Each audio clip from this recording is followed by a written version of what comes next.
I'm Renee Ritchie. I am your creator liaison, and today we are joined by the team from OpenSauce, some of the featured creators from OpenSauce, which is a maker and creator, STEM, science, technology, education, mathematics, all of the big brain stuff. Who are you and what's your channel about? I'm William Osmond, and my channel is about, I would say, is engineering the right word? I don't like saying it's about engineering. It's about trying engineering. Engineering is around the human condition. Yeah, it's you know, problems that you have in your daily life, and you solve them in the worst way possible.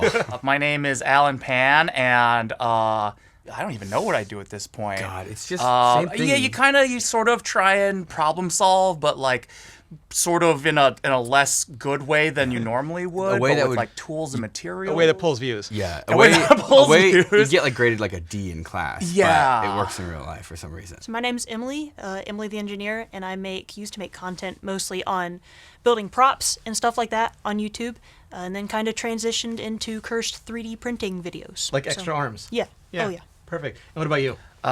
Backyard scientist, and I do very educational science content on YouTube. Like what can survive lava? Yeah, super science, super smart. Like, is there anything that can survive lava?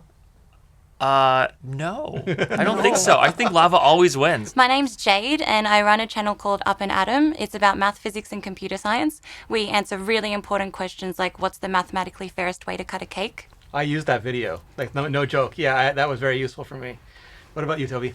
Hi, yeah, I'm Toby. I run the YouTube channel Tibbies, and I do math and science content, but also a lot of history of science. So I like finding obscure documents and going through them. You solved for X.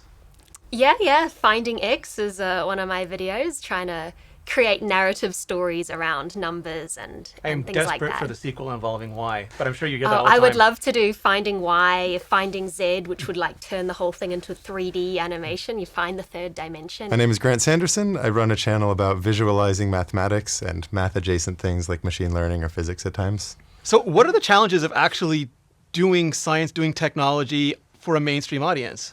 It is different. I know because before, when I was doing more so targeted prop-related things, not everyone, say, would watch something from said movie or game that it was from, but now kind of transitioning into 3D printing wild things or just making random stuff, you have to think about what the kind of normie would find interesting. There's a line that you have to find between like education and entertainment, because I always hear people say like, oh, I learned a lot watching your videos, and I'm like, really? Like, actually, like, I do try to put that in there, but like, there's definitely a balance that you have to find. I really like it because the whole reason I got into YouTube was because I struggled actually a lot with like physics and math. So the fact that I can like do that for people now is really good. I know a lot of creators kind of struggle with, they won't like the topics. Maybe my audience doesn't like the topics I like and stuff, but I feel like my audience just tends to like what I like because I like just like pretty mainstream stuff. I try to, throughout the video making process, all the way from the idea to the final edit, ask myself, is this a video I would want to watch? And the answer should be yes. Like, I'm not trying to make videos that are for a younger audience than me or even an older. Like, I'm trying to make videos that are for the people at my level, like, and are interested in these things. Is there a tension between making something for potentially a smaller, more like engineering or science-based audience and the massive mainstream audience? I personally find a lot of the things interesting that when I go to tell a story about it, I realize are maybe not interesting to the audience, and so I have to get rid of some of the stuff that I am most enthusiastic about. It's like you want like numbers go up. You want numbers to go up, and so like to make numbers go up, sometimes like even if you're in your heart of hearts, you really want to talk about like what dual resonance means in a Tesla coil, which I hardly even know what it means. Sometimes you just have to like shorten the whole thing into D's nuts, and then maybe more people watch it. It's like teaching kids, right? Yeah. Like, you don't want to give kids a fully in-depth explanation as to why something works. Sometimes it's better to have an analogy. And then if you make it entertaining, it's even better. Choosing a topic which let's say you have a certain target number of views. I don't know. You want the question to be one that number of people have, but then assume a lot of them. Assume that they actually want to know the answer. Mm-hmm. And then, again, it depends on the style. Some people, they might be erring more on the side of, hey, I want to pull them in through entertainment, where they might be interested in a topic that they didn't know they were interested in. I'm definitely playing the game that's more, I'm assuming you're interested in this. Yeah. Depends on the video, but like, I assume you want to know like what transformers are, how they work, or like what underlies LLMs. Like, I'm not going to motivate LLMs, but if you have that investment, rather than thinking, oh, how do I dumb this down for the mainstream, all of the questions about scope come from what topic you're choosing, and then from that, give a lot of respect to the audience. Because if you give them the respect, they're going to appreciate that. Yeah, that's always a struggle that I have. I mean, like, if I could make videos for myself, they would kind of be like, I don't know, Ben Krasnov videos. They're kind of just like very like super science-y. And like I always find myself like gravitating towards that, and I'm like, no, like I gotta like bring in some more like entertainment and make it more, I don't know, like flashy and fun. Yeah, even just like with 3D printing alone, not everyone 3D prints. Yeah. And so trying to figure out a way to take things that I'm 3D printing and making it interesting to people that maybe have never touched a 3D printer or anything, that's always a challenge too. I feel that I don't often watch those super hardcore abstract mathematical videos myself unless I am studying that topic or like I'm really trying to do a deep dive on something myself. I think most of the time I like watching just edutainment content, and that's what I am trying to make. Things that aren't just for students in the course, things that can be approached by anyone. And what is your process for this channel? Like, how do you come up with your ideas and your thumbnails, your titles? I probably should come up with the thumbnail and the title first, but typically it comes up out of some cursed idea that maybe someone mentioned on the internet, or it maybe evolved from a meme somewhere. Yeah, or there's definitely like that'd be inspiration somewhere. Yeah. Yeah. Sometimes I show my video to my mom and I make her watch it. Yes. And if she finds it interesting, then I'm like, oh, then I think, other people will also get this. Like I didn't make it, it's not too like hard science-y. Sometimes I'll even like go on like, an AI image generator and I'll say like, make a thumbnail about like, a person standing in a giant bear trap. Yeah. And I'll get a couple and I'll see like what's the best angle, and then I'll try like replicating those and see if they work. I do think there's a phenomenon where you were talking about if everybody's recommended to do orange, then blue starts to pop, right? If everybody has a certain kind of style, and if yours is just like simple, it's just like aggressively simple in some way, then maybe there's a chance that stands out when someone feels awash in a bunch of recommendations. I also go with a sort of like Bob Ross, Mr. Rogers, sort of like calm vibe rather than let's shout everything. And I wonder if maybe there's an escapism from the loudness of YouTube. Toby is going to be the one who like truly is the Bob Ross of math explanations. But there's a certain vibe that sometimes people are looking for that is in contrast with what people traditionally think of as like, stereotypical quote unquote YouTuber. Consistency is powerful, I think. So I kind of learn about new topics just by pressing blue links on Wikipedia. And then sometimes I just think, oh, would this be a good fit for the channel? And usually like I have a criteria, like it should be surprising, counterintuitive, super strong physics, math and computer science theme. Like whenever I've tried to stray even slightly, like do computational biology, like my audience is just not interested. So basically it's like if I think it's interesting, if it fits the criteria and if it hasn't been covered, then I'm like, yeah, that's solid. Yeah, I think I have a similar sort of criteria, and then I just have a big running list of all the ideas that I have for videos, and they're often just questions I have, and then I write them on the list, and then when I want to make a new video, I'll go to that list and I'll think, okay, that question is still interesting. I might have added it to the list years ago, but I'm like, no, that's still an interesting question. And like you said, like I try to do things people haven't covered, so I'll then check that no one else has covered that exact question in a video, and then if they haven't, I'll go from there. I think there's a really common big problem with sort of like STEM and STEAM creators generally, in that like there are motivations and drives that get us to becoming YouTubers, and that's like we want to build a cool thing and we want to show it off. And then the problem is that sort of works for a while, and then you get to the point where you realize, oh, like you're actually making a video and not a thing. You're telling a story. Yeah. And just because you think something is cool or a challenge for you to engineer doesn't mean it comes across well on video. I think over the years I've tried to care more about viewer requests. Realistically, the videos that do well, it's because it's answering a question that someone wanted to know. Engagement comes not through gimmicks, but through clarity and them feeling like they actually learned something. So whereas I personally get very nerded out on like little puzzles and problems that have very elegant solutions, and I'll always make videos on those because I can't help it. There's just a number of requests where a college student might be trying to learn a certain topic, there's not great explainers, or maybe visuals stand to make a difference. And I say, okay, maybe that one I'll take some time, see what visualization I could come up with. And I think with a new creator, I don't know what advice you give, but I think often start by something that's super niche. Like so niche that the big creators wouldn't benefit from covering that topic, so you can own it. Yeah. But at some point, you want to like grow outside of that shell a little bit, and that requires inconsistency, right? It requires necessarily doing something a little bit different. So I hope that's helpful. You want to be consistent, but also sometimes be inconsistent. thumbnails don't usually come till at the end because I just wait until I have the pile of visuals that I made for the videos, and then adapt something from that, and kind of during the upload maybe think about it.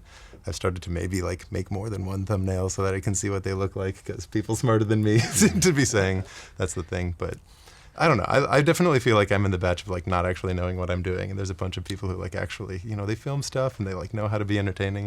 I'm like, I don't know. I'm kind of doing the same thing I was 8 years ago, and everyone else has just sort of like grown their team and experimented and done things differently. But In terms of the process, like the thumbnail, my content, I'm not like doing super exciting demos or building things, so I don't often have like a thing to show off in the thumbnail. So it's kind of variations of me holding a piece of paper and being like, this is like an interesting piece of paper.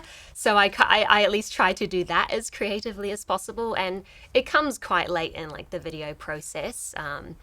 But maybe the best videos I've done, perhaps they are the ones where I had a solid idea of the thumbnail and title early on. I definitely do think about it quite late, but I do want to start leaning into it more because I feel like it's the common advice. Everybody does it. I haven't super found a correlation between when I think of the thumbnail beforehand versus toward the end.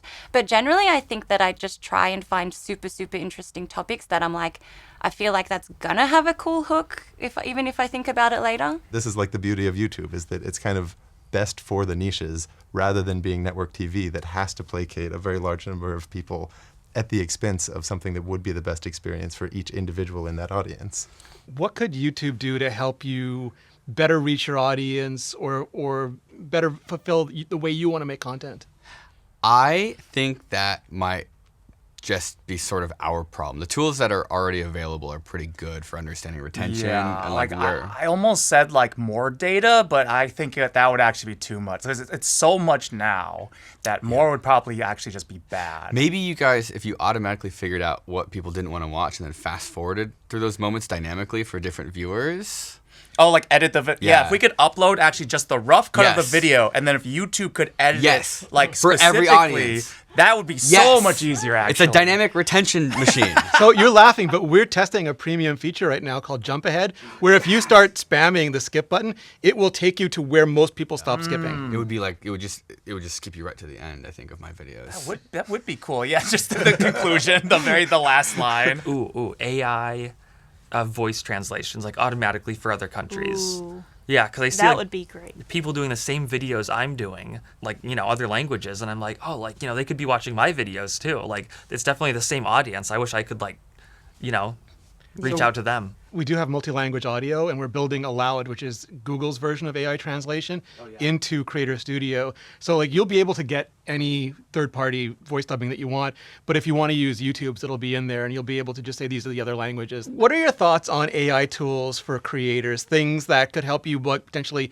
make better movies, like special effects-wise, or could be tools that you could use to generate, like test thumbnails or generate outlines. Or I don't like doing thumbnails. I would love some form of automated thumbnail feature. Like that is my least favorite part. It's you can, I think unfortunately if you're spending 10 hours making a video, it's way more than that. You should spend half of that making the thumbnail. So if you're spending 10 hours, you should spend 10 hours or 5 and 5. Like it is so important. And it's very hard to understand why people would click on a thumbnail you made. Like it's easy to choose a thumbnail, but I think it's very hard to figure out what people would choose. I had a video years ago that it didn't do great. I mean, it did well. It did fine. I changed the thumbnail, and it like quadrupled in views. Yeah. And I think the ad revenue, it was like a free like $3,200 in ad revenue in like 2 weeks, just from changing the thumbnail. And I'm like, how many of my thumbnails are like bad?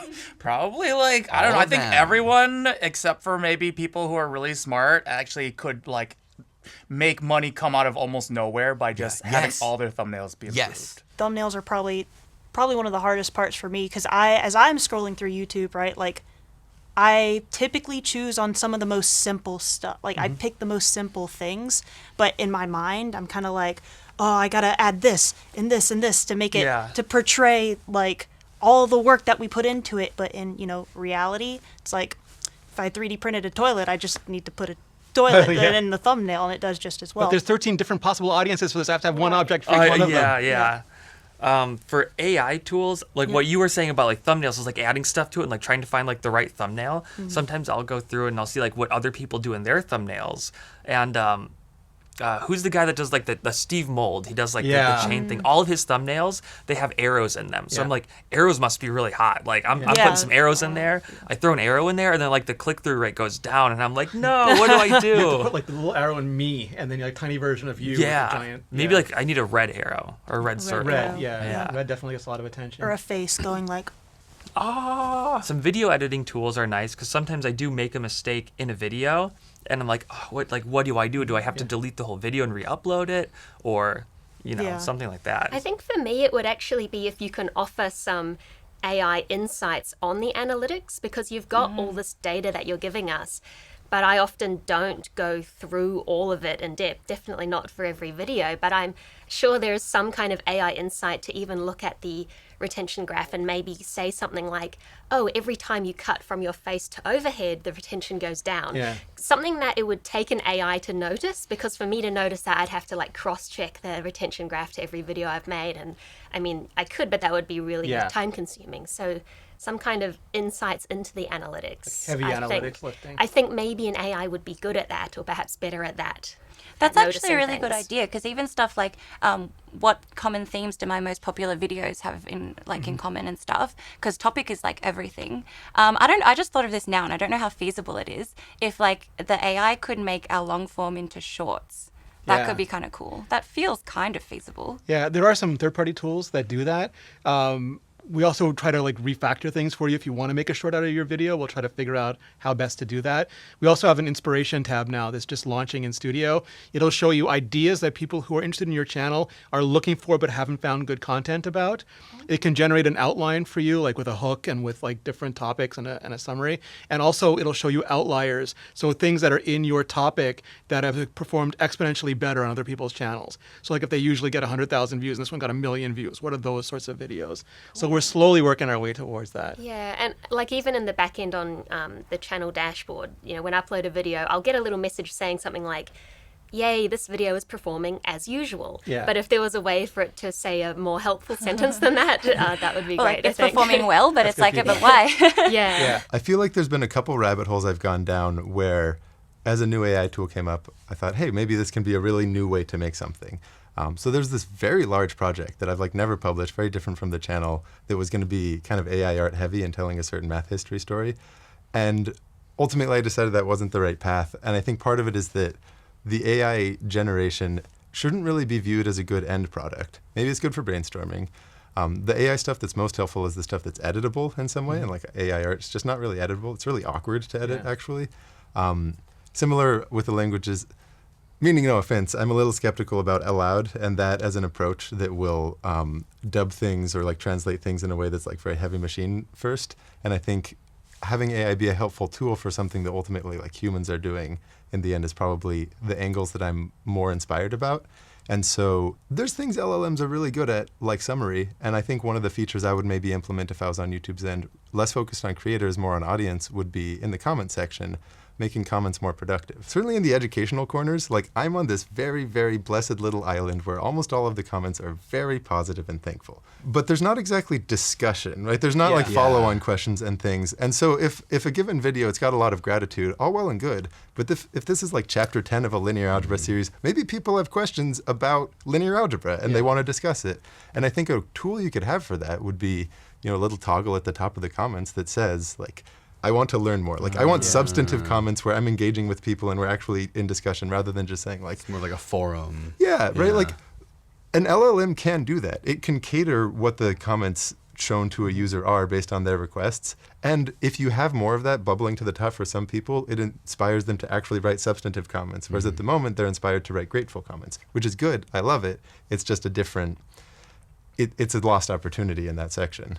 We have 2 experiments running. One uses LLMs to segment the comments into the different things that people are discussing, so you can go through and more quickly see like what are the various topics.